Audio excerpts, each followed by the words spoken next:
Hello and welcome to the start of a very special episode of Ukulele Jam Kit.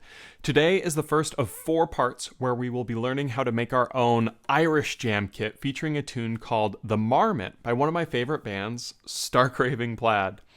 These 4 videos are going to include a chord progression, a scale, a strum pattern, and a riff, which is the melody of that tune, The Marmot, that will all be combined to create a toolkit of jam techniques. If you'd like to see how these all come together, be sure to check out the links down below where you can find completed episodes. In this week's video, we're going to be working on the chord progression to The Marmot, or at least the first part of the tune, and it's a very standard 1-4-5 progression played in the key of C major, but we're going to play it in a very non-standard way. So here is what it sounds like, just so you can hear the chords.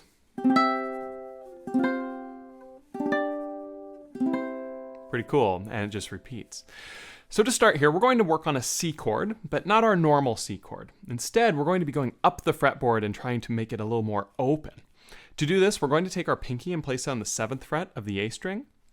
And then we're going to take our index finger and place it here on the 3rd fret of the E string. We're going to strum through all 4 chords, or all 4 strings for the chord. Now the next chord is the 4 chord, which is an F, but instead of our normal everyday F, we're going to use what's called an F Sus 2 chord. Now the name of it's not as important here, just because it's more the voicing on the ukulele that makes it sound so cool. To do this, it's actually very simple. You just take your index finger, place it on the 1st fret of the E string, take your ring finger, place it on the 3rd fret of the A string. So you have 0, 0, 1, 3. Now again, it's called a Sus 2 because of this G note being the 2nd note, and there's no 3rd, which is an A. When you suspend a chord, you're changing the 3rd into a different interval. We've actually talked about that in earlier episodes of Jam Kit. But again, the name is not as important as just the sound, which you'll hear is very open. It sounds kind of Irish, right? Going from this to this has that really nice open sound. Now after we play this F chord, we're going to go to the 5 chord, which is a G. But again, we're not going to play a normal everyday G. We're instead going to play one of my favorite chords, shout out to Alan, a G5 chord.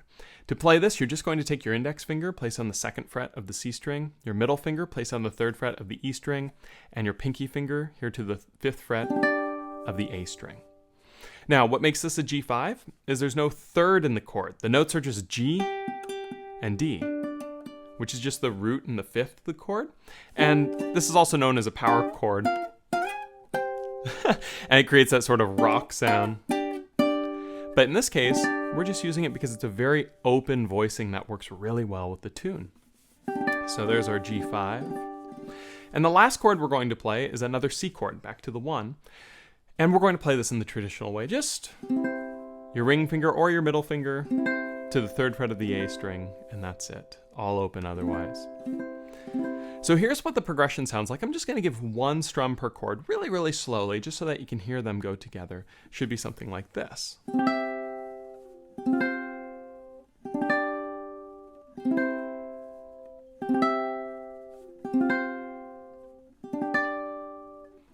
A little trick for the switch is when you're going from that C to the F, that index finger can stay on. In fact, if you leave the pressure on, you'll get this nice little slide sound.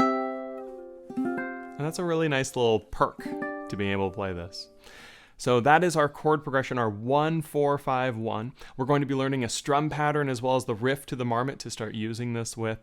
Now, if you'd like to download a PDF that features all these chord voicings and more, be sure to check out my Patreon page, which is linked in the description below. But that's our Irish-inspired progression for this Ukulele Jam Kit episode 6. Again, we're going to be using this progression as we continue to work on parts B, C, and D, so be sure to get comfortable with them and these new voicings for C, F, and G. If you enjoyed this video, please give this video a like and consider subscribing to the channel.